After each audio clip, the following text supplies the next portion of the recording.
ప్రకాశం జిల్లా గిద్దలూరు టీడీపీ ఉమ్మడి అభ్యర్థిగా ముత్తుముల అశోక్ రెడ్డి పేరు ప్రకటనతో క్యాడర్లో నూతన ఉత్తేజం కనిపిస్తోంది. గిద్దలూరు అభివృద్ధియే తన ధ్యేయమని అశోక్ రెడ్డి చెబుతున్నారు.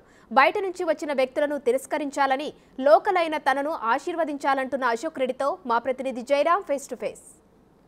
టీడీపీ రెండో లిస్టులో గిద్దలూరు నుంచి ఇటు అశోక్ రెడ్డికి అయితే స్థానం కల్పించారు. ఈ నేపథ్యంలో కూడా ఆయనకు నియోజకవర్గం నుంచి కూడా ఇటు పబ్లిక్ నుంచి కూడా పెద్ద ఎత్తున రెస్పాన్స్ వస్తుంది. ప్రస్తుతం ఆయన కార్యంలో కూడా ఇటు అభ్యర్థనలు వెళ్తున్నాయి. ప్రస్తుతం అనడానికి అశోక్ రెడ్డి గారు ఉన్నారు. సార్ చెప్పండి, మీరు ఎలా ఫీల్ అవుతున్నారంటే? ఈరోజు గిద్దలూరు నియోజకవర్గ తెలుగుదేశం పార్టీ అభ్యర్థిగా నన్ను మా అధినాయకుడు గౌరవ మాజీ ముఖ్యమంత్రి గారు నారా చంద్రబాబు నాయుడు గారు కానివ్వండి, అలాగే మా యువ నాయకుడు నారా లోకేష్ బాబు గారు కానివ్వండి, నాకు గిద్దలూరు నియోజకవర్గ తెలుగుదేశం పార్టీ అభ్యర్థిగా నన్ను ప్రకటించినందుకు మనస్ఫూర్తిగా వారికి నేను కృతజ్ఞతలు తెలియజేసుకుంటా ఉన్నాను. నేను ఆ రోజు మా ప్రభుత్వం 2014-19 సంవత్సరం అధికారంలో ఉన్నప్పుడు చేసినటువంటి అభివృద్ధి కానివ్వండి, సంక్షేమం కానివ్వండి, అదే జరిగింది తప్పితే ఈ నియోజకవర్గంలో ఈ 5 సంవత్సరాల కాలంలో అభివృద్ధి కానీ సంక్షేమం కానీ జాడకే కనపడలేదు. ప్రజలు ఎక్కడికి పోయినా కూడా నియోజకవర్గంలో తెలుగుదేశం పార్టీని ఘనంగా రేపటి రోజు ఎన్నికలలో గెలిపించేదానికి సంసిద్ధులై ఉన్నారు. ఈ 5 నెలలు ఇక్కడ ఫెయిలియర్స్ ఏంటి, డెవలప్మెంట్ ఎలా ఉంది, ఏం చెప్తారు? ఈ 5 సంవత్సరాల కాలంలో వాళ్ళు రాజకీయం చేసుకునేదానికి తాపత్రయపడ్డారు, గ్రూపు తగాదాలకు తాపత్రయపడ్డారు తప్పితే ప్రజా సమస్యల పరిష్కారం కోసం కానీ అభివృద్ధి మీద దృష్టి పెట్టడం కానీ లేనేలేదు. నేను ఎమ్మెల్యేగా ఉన్నప్పుడు ఈ మా గిద్దలూరులో తీవ్రమైనటువంటి త్రాగునీటి సమస్య ఉంటే మా నాయకుడు చంద్రబాబు నాయుడు గారి దృష్టికి తీసుకుని పోయిన వెంటనే ఆ రోజు 500 కోట్ల రూపాయల నిధులను మంజూరు చేయడమే కాకుండా టెండర్స్ పిలిపించారు, పనులు మొదలుపెట్టారు. నిజంగా వీరికి ప్రజా సమస్యలు పరిష్కరించే దాని మీదనే చిత్తశుద్ధి ఉంటే ప్రభుత్వం ఏర్పడ్డ తర్వాత మీరు ఎందుకు ఈ త్రాగునీటికి మీకు వచ్చినటువంటి పనులను మీరు రద్దు చేశారని అడుగుతా ఉన్నాను. రెండవది, గిద్దలూరు టౌన్లో మనం తీసుకుంటే రాచర్ల రైల్వే ఓవర్ బ్రిడ్జ్ సమస్య కానివ్వండి, దాని గుండా తీవ్రమైన ట్రాఫిక్ ఇబ్బందులు ఉంటూ ఉన్నాయి. ఇదే కాకుండా సగిలేరు సమస్య కానివ్వండి, ఇదే కాదు ఆ రోజు మేము మంజూరు చేయించినటువంటి చెరువుల అభివృద్ధి నిధులను మీరు ఎందుకు రద్దు చేశారు? ఏ కార్యక్రమం తీసుకున్నా కూడా అభివృద్ధి అనేటువంటిది జాడే లేదు. మీరు ఇక్కడ లోకల్, ఇక్కడ వైసీపీ అభ్యర్థి నాన్ లోకల్, దీన్ని మీరు ఎలా చూస్తారేంటి? ఒకటండి, స్థానికుడిగా ఉన్నటువంటి వ్యక్తి గెలుపు ఓటములతో నిమిత్తం లేకుండా ప్రజా సమస్యలు పరిష్కరించే దాని పట్ల కానీ, ఈ నియోజకవర్గ భౌగోళిక స్థితిగతులు తెలుసుకున్నటువంటి విధానంలో కానీ, ఒకవైపు అభివృద్ధి చేసేదానికి లేదా సంక్షేమాన్ని అందించేదానికి అతను నిరంతరం పాటుపడడం జరుగుతుంది.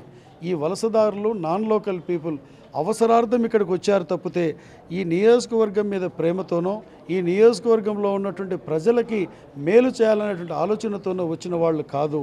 వారి రాజకీయ ప్రయోజనం నెరవేర్చుకునే దానికి వచ్చిన వాళ్లే తప్పితే వీళ్ళు ఈ నియోజకవర్గాన్ని బాగు చేసేది ఏమీ లేదు. అందుకే ఇందాకే నేను చెప్పాను, 81,000తో గెలిచిన మనిషి ఎక్కడ ఉన్నాడు? ఎందుకు నియోజకవర్గం నుంచి వేరే నియోజకవర్గానికి వెళ్ళిపోయాడు?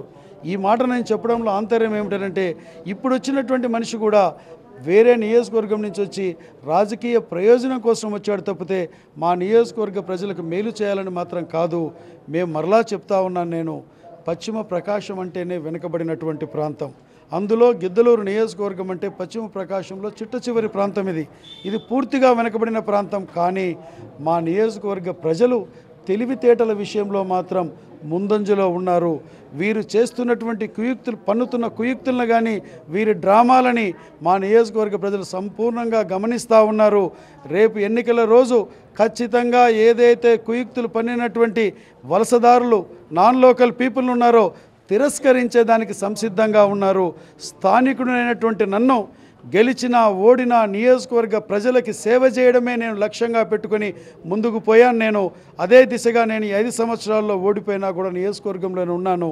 అయితే 6 కిలోమీటర్లు ఉన్నదో 6 కిలోమీటర్లు కంప్లీట్ చేసేదానికి 5 సంవత్సరాల కాలం తీసుకొని ఒక టన్నెల్ కంప్లీట్ అయిపోయింది. దాన్ని కూడా ఏదైతే అక్కడ ఉన్నటువంటిది ఈ వ్యాసార్థం ఏదైతే దాని ఉంటుందో 9 మీటర్లు ఉంటుంది. అది దాంట్లో 3 మీటర్ల పై చిలుకు వాళ్ళు వేసి తీసుకొచ్చినటువంటి డస్ట్ బయట వేయాల్సింది పోగొట్టి దాంట్లోనే వేసి అక్కడి నుంచి చుక్క నీరు కూడా బయటికి తీసుకొని రాకుండా 1 ఎకరాకు నీళ్లు పారగట్టకుండా జాతికి అంకితం చేస్తున్నామని చెప్తున్నారంటే ఇంతకంటే ఇంకేమన్నా రైతుల్ని మోసం చేయడం అంటే ఇదే కాదండి నేను ఇదే చెప్పాను ఇందాక కూడా. మా యొక్క పశ్చిమ ప్రకాశం రైతాంగం కానివ్వండి, పశ్చిమ ప్రకాశం ప్రజలు కానివ్వండి, స్పష్టంగా ఈరోజు తెలివితేటల విషయంలో ముందులో ఉన్నారు. మీరు మభ్యపెట్టేటువంటి పద్ధతుల్ని ఏమాత్రం కూడా ఈరోజు మీ యొక్క కుయుక్తులను తెలుసుకోలేక ఉన్నట్టు అనుకుంటున్నారేమో. మీరు ఎకరాకు నీరు అందించబోతున్నాడు అనేటువంటి విషయాన్ని ఈ సందర్భంగా నేను తెలియజేస్తా ఉన్నాను. నేను టీడీపీ అధికారంలోకి వచ్చి మీరు ఇక్కడ ఎమ్మెల్యేగా అయితే ఈ నియోజకవర్గం మీద అంటే మీకు ఆ డెవలప్మెంట్ మీ యాక్షన్ ప్లాన్ అంటే ఏం చెప్తారేంటి? రేపు మా ప్రభుత్వం అధికారంలోకి వచ్చిన తర్వాత మా గిద్దలూరు నియోజకవర్గ విషయంలో నేను ప్రాముఖ్యంగా 5 అంశాలను నేను తీసుకున్నాను.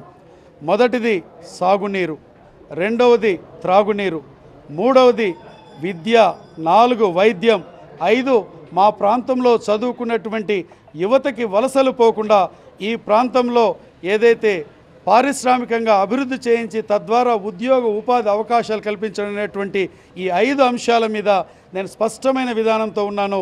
రేపటి రోజు గిద్దలూరు నియోజకవర్గంలో తెలుగుదేశం పార్టీ ఎన్నికలలో ఖచ్చితంగా గెలవబోతూ ఉంది. తెలుగుదేశం పార్టీ అభ్యర్థినట్టు నన్ను ఈ నియోజకవర్గ ప్రజలు గెలిపించేదానికి సంసిద్ధంగా ఉన్నారు. రేపు నేను గెలిచిన తర్వాత ఈ 5 అంశాల మీద పూర్తి ప్రాధాన్యతనిచ్చి ముందుకు తీసుకొని పోతానని ఈ సందర్భంగా నియోజకవర్గ ప్రజలందరికీ కూడా నేను తెలియజేసుకోవడం జరుగుతూ ఉంది. నేను సో ఇది ఓవరాల్గా అయితే గిద్దలూరు నియోజకవర్గం టీడీపీ అభ్యర్థి నుంచి ఈసారి ఎన్నికలు జరుగుతున్నాను. ఇటు గిద్దలూరు ప్రజలు తనను ఆశ్రయించాలని కూడా ఇటు అశోక్ రెడ్డి ఇక్కడ చెప్తున్న పరిస్థితి కనపడుతుంది. ఇంకా ఇంకొక పక్క ఏంటంటే ఇక్కడ లోకల్ నాన్ లోకల్ కూడా గుర్తించాలని కూడా అయితే ఒక పక్క అశోక్ రెడ్డి చెప్తున్నారు. ఇది ఇక్కడ తాజా పరిస్థితి. వీడియో జర్నలిస్టు రతంతో జయరాం, గిద్దలూరు నుంచి.